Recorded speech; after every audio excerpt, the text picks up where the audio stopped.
Hello and welcome to the weekend wrap up. I'm Ashley King, and the biggest story across Arkansas continues to be the cleanup and recovery efforts from last week's severe weather.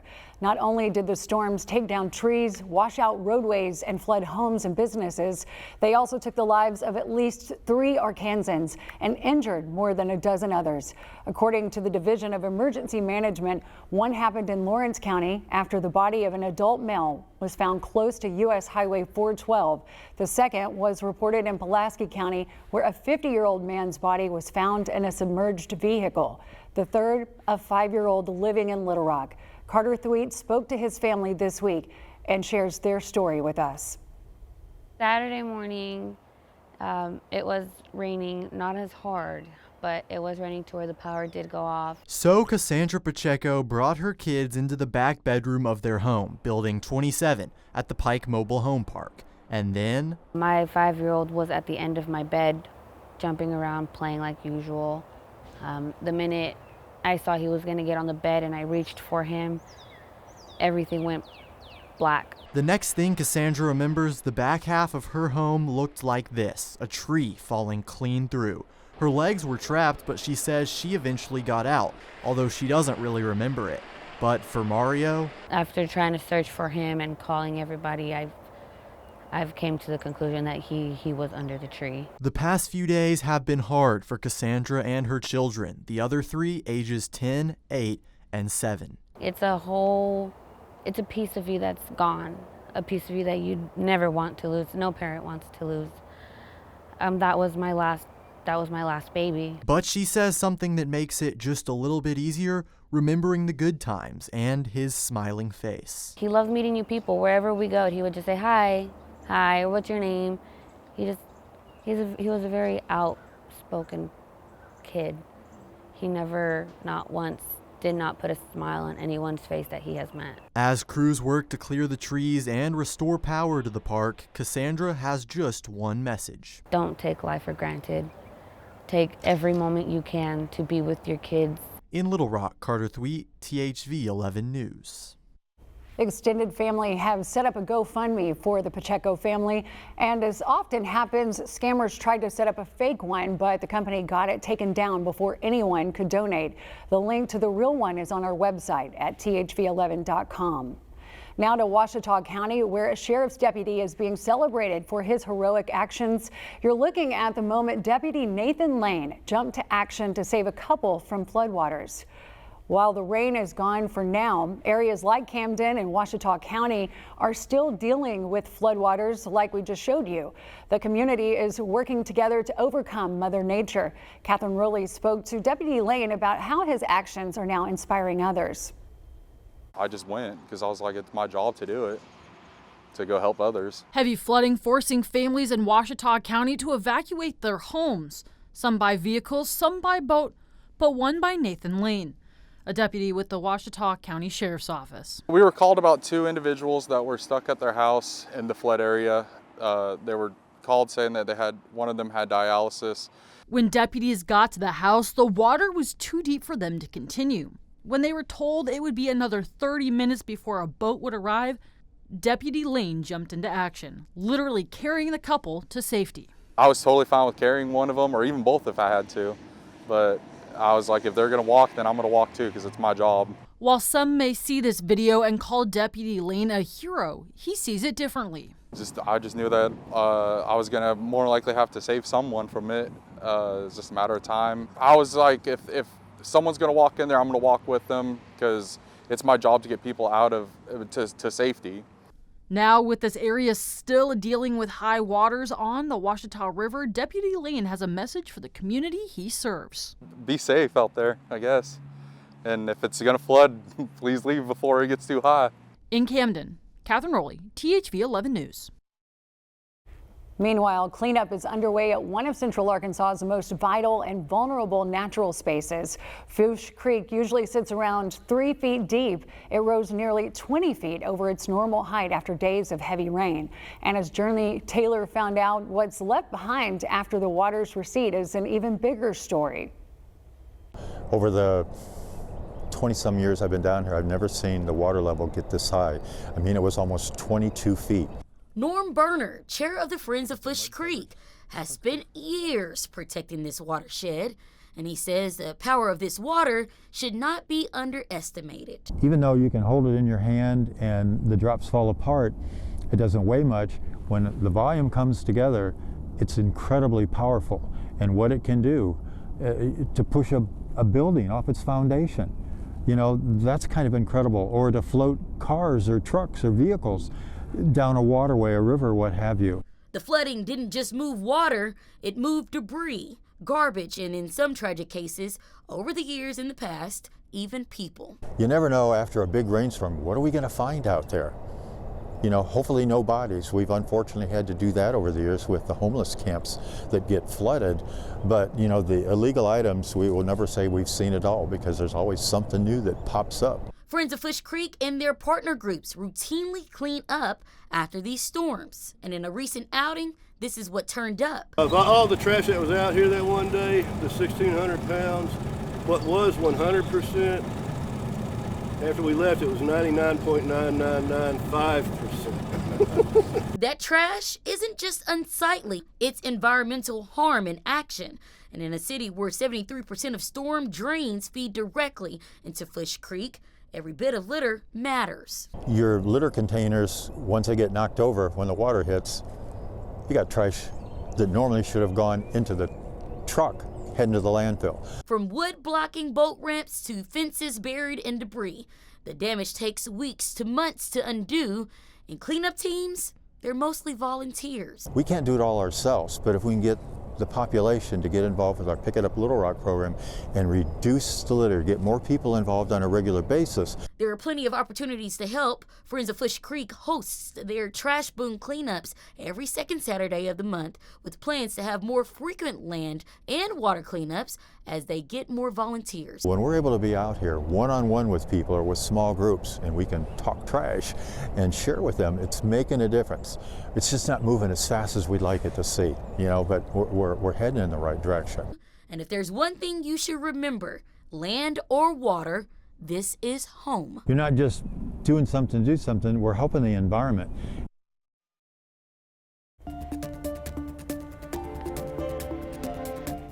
And this week, state health officials confirmed the first cases of measles in Arkansas since 2018.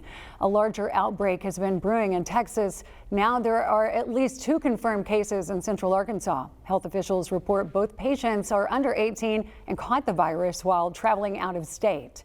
The main concern right now is where they went to get diagnosed and how many people they may have exposed. Catherine Rowley breaks down what you need to know and why some adults may not be immune. I mean, it's like the most highly contagious disease that we know of. The highly contagious disease broke out in Texas earlier this year with more than 500 cases, most of those in unvaccinated individuals. Now 2 cases have been confirmed in Arkansas, one in Saline County and the other in Faulkner County. Measles, a lot of times I think we think of as a virus with a rash. That's Dr. Josh Lyon with the All for Kids Pediatric Clinic in Little Rock. He explains what to look out for before that rash appears, which could be 3 to 5 days until the illness. And so what you're really looking at on the front end of measles looks like a lot of other things we see. It's cough, it's runny nose, it's red irritated eyes, and it's fever. It's viral things. Dr. Lyon, like most of the medical community, has been watching the measles cases in Texas rise. Honestly, it's terrifying. We see a lot of kids here every day, and I take a lot of really good care of my families, and they're really important to me. And this is something that while we knew it was coming, is still really hard to prepare for.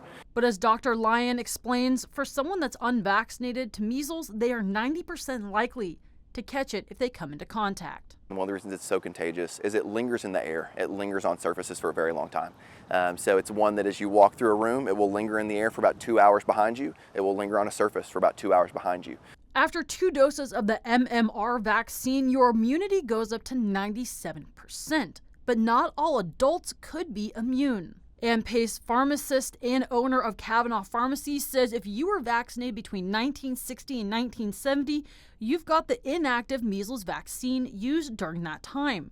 which is not as effective as the ones that are used today. It would be important to either get revaccinated if they know that they got this inactive virus, because it was shown to be not as effective at preventing measles. While most people are eligible to get the vaccine or be revaccinated, there are some that aren't. Pregnant women should not get the vaccine. If someone has a severely compromised immune system, should not get the vaccine as well. And if we've had any severe allergic reactions or severe reactions to other vaccines. But once measles cases start, it's hard to tell when the end will be in sight.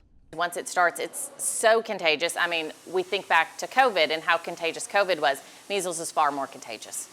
In Little Rock, Catherine Rowley, THV 11 News. All of the locations that the health department says the 2 infected patients visited and the times are listed in our online version of this story. We also have more information on the vaccine and how you can get an appointment there. Make sure you check that out at thv11.com.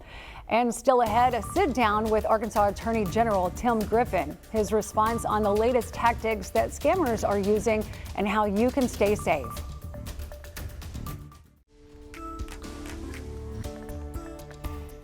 Checking in at the state capitol, Arkansas Attorney General Tim Griffin is calling on lawmakers to provide more prison beds in the state. But it appears the latest attempt to pay for a big new prison has stalled.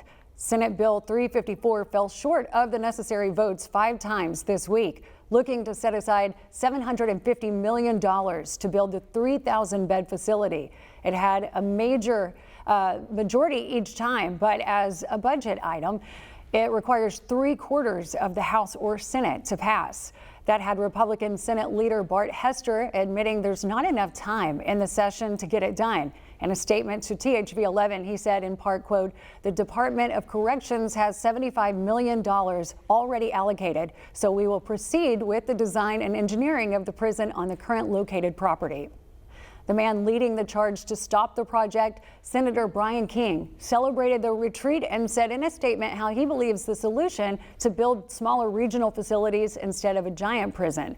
Other lawmakers say they anticipate a special session later this year to fund the Franklin County proposal. On top of that, lawmakers spent the rest of the week debating major topics like pharmacy benefit managers, bullying in schools, and gender-affirming care. Our team was there for those discussions and shares a recap with us. The people united will never be defeated. What we want more than anything is for Arkansans to be treated with respect and dignity and for their bodily autonomy to be respected. Emily Wales is the director of Planned Parenthood Great Plains, which serves 4 states, including Arkansas. That group, along with several others, helped to organize Tuesday's rally and protest. We're out here with other allies and advocates for a range of rights, whether that is LGBTQIA rights, migrant rights, racial justice. But Wales and others say they're most focused on bodily autonomy, things like abortion and gender-affirming care. This protest held just an hour after a House committee passed Representative Mary Bentley's bill, which she says would prevent what she considers the dangerous practice of performing gender-affirming care on minors. Gender-affirming care is the affirmation of a minor's self-diagnosis of gender confusion. For decades, healthcare professionals practiced what was called watch and wait when a child had gender confusion. They did not affirm the confusion. But Wales says these procedures, as well as reproductive care, are sometimes necessary. And she says there's a danger for trans people and pregnant mothers if changes aren't made. People in Arkansas deserve high-quality health care that they can have with dignity and that meets national standards, and they're not getting that every time in Arkansas because of political interference. And if their healthcare providers think that's the care they need, that's who should give them that care, not the people who are in this House. Some lawmakers agree, like Representative Ashley Hudson, who encouraged protesters to continue to make their voices heard, which many did in Bentley's committee. Come and testify. Your lived experience is valuable and it matters. This is going to be a fight that lasts a long time, but it is a fight that is worth having. And it's a fight that's going to take all of us. In Little Rock, Carter Thweet, THV 11 News. There are screams that echo in that locker room that will haunt them for a very long time. As a mother, Angie Edwards never imagined those words would leave her mouth. What was first a painful reality is now an experience providing relief to others. All in favor? All opposed? Thank you very much. And this is very empowering, and I hope it encourages our kids to know that there is change possible if you stand up and let your voice be heard. On Wednesday, State Representative Keith Brooks introduced House Bill 1866, also known as Eli's Law. The basics of the bill are that it's a requirement to include an audio recording device in locker rooms in schools in the state of Arkansas. Brooks says the bill is inspired by two students experiencing alleged abuse in their locker rooms. Their parents attended Wednesday's Senate Education Committee meeting to share their story. Students who endure abuse from their peers should not have to plead to be believed.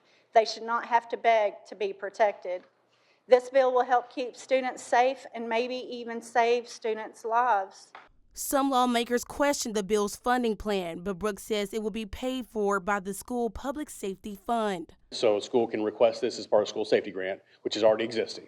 Under the bill, schools are required to post signs notifying people about the audio recording devices. Recording must be kept for at least 90 days, and schools must provide at least 10 days notice on their website before destroying any records. Representative Keith Brooks took it on to help us get it through a bill named after Eli for standing up for the kids involved, and hopefully it will stop any more abuse that's happening.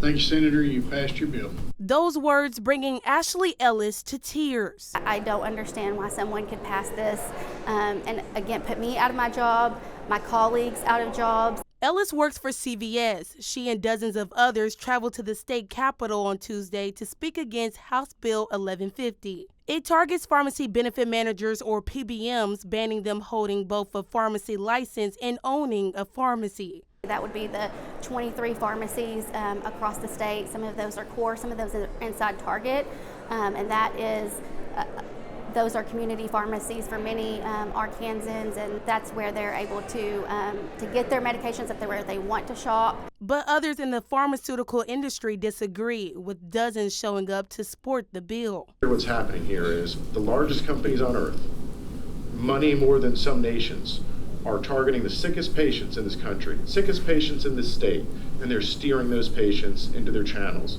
against their will. And they're not just taking away their choice. They're not just fragmenting their care, but they're marking these medications up thousands and thousands of %. Then there are lawmakers like Senator Missy Irvin raising concerns about the greater impacts the bill could have on thousands of Arkansans, like veterans. But there's nobody actually designated as a monopoly. So you cannot hold somebody to a standard that's in our Arkansas Constitution that's just based on your opinion. But John Vincent, CEO of the Arkansas Pharmacists Association, believes this bill can fix what he calls a broken system. We have also had many members, hundreds of members, lose jobs over the last 10 years, and we're confident with a competitive market. Currently, the market is anti-competitive, but with the passage of this bill to improve competition, we think it's pro-business, pro-competition, and pro-patient. At the Capitol, Rebecca Brown, THV 11 News. The session is set to end on April 16th, and right now there's no word on if lawmakers will extend it. If you have a cell phone, you know how annoying scam calls and texts can be. But if you're not careful, these scammers can steal your sensitive information and money in seconds. We've been hearing more and more about how these scammers are becoming more advanced, and it's hard to know what's real and what's a scam. Faith Woodard sat down with the Attorney General to look at some of these new techniques to keep you and your wallet safe. This is Sergeant C.N. Reagan with the Little Rock Police Department. I'm looking to make contact with a woman, Miss Ashley Smith. This is a voicemail Ashley Smith of Little Rock received on her cell phone only a few weeks ago. The scammer urging her to call them immediately. He said that I had missed court the day before, and I explained to him what court was he talking about. He said I was served papers back in October. I was subpoenaed to court and I had missed it. This voicemail is one of the latest tactics scammers are using to convince you to send them money or sensitive information. Investigators say these calls often prey on your emotion. He then explained to me that I had a gag order, that I needed to go to the police department and see the paperwork, because he said I did sign my name And I told him I didn't. He said, well, somebody else did sign your name and you need to figure out who this is. Smith says the scammer then demanded money. Concerned that the call was legitimate, she says her heart began racing. I just kept telling him, you need to call my attorney, and he hung up on me at that point. Smith says the scam was so convincing, after hanging up, she even tried fact-checking the scammer to see if a Sergeant Reagan was a real person. That's when we called Internal Affairs, explained to them what happened, and they said that there was a sergeant named Reagan, but that wasn't him, and that somebody is pretending to be a sergeant from Little Rock Police Department. She may not have lost any money, but Smith tells us she's shocked at how advanced and convincing scams are becoming. Attorney General Tim Griffin agrees. And we are always trying to analyze and figure out the new, innovative ways that they're using to scam Arkansans. And we're making great progress, but it's always a fight. It never ends. Griffin has been on the front lines of fighting scams for years. One of the techniques he's tried to crack down on now, robocalls. What they're doing is, with a lot of these robocalls, is they are calling from out of the country, and they are using U.S. companies to route the calls through and then call you. This latest technique, Griffin says, allows scammers to bypass do not call lists. And as scammers are advancing, Griffin is doing what he can to stay ahead of the scammers. Back in 2023, Griffin, alongside other states, won a huge settlement. It prohibits companies like this from directing robocalls to Arkansas. There may be a company in North Carolina or Texas or somewhere that's doing something to facilitate these robocalls, that's being a clearinghouse for these scam calls. And that's exactly what we found. So we have had cases where we have gone after some of these companies out of state, and we have stopped them. But techniques to bypass do not call lists aren't the only concern for Griffin. Some scammers are even spoofing caller IDs to make you more likely to fall for their scheme.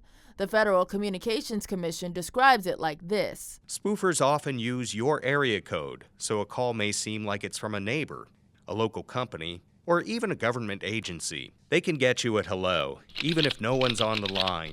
Sometimes scammers use spoofed robocalls to see if your line is live so they can target you later. Or you may be prompted to push a button on your phone to hear an important message. The Attorney General says just because the caller ID looks familiar or may come from a familiar area code, don't fall for it. Delete the online, the texts and the emails, and hang up on the phone calls. And if you're still unsure, Smith says using her technique of fact-checking and cross-referencing doesn't hurt either. Call the energy company, call the police department, and find out from the real source what's going on. And that's when you can know, okay, this is a scam. If you do fall victim to one of these scams, make a report with the Attorney General's office. We have info on ways to do that right now on THV11.com. A Bryant Park left underwater after last week's storms. After the break, how the community didn't let several inches of rain stop them from restoring the beloved and busy facilities. I forgot to get napkins. Bree had to run and get napkins because I forgot. My bad. This week on Eat It Up, we are back in downtown Little Rock. You know I like a food truck when the weather gets warmer. We're at the Utopia Deli food truck right on Chester Street. Listen, we're gonna try some tacos. We're gonna try some sliders. We're gonna try a club, and I want you to hear this from me. No meat. It's all vegan. I'm not kidding. You don't believe me? Just wait. So what do you say? Let's eat it up.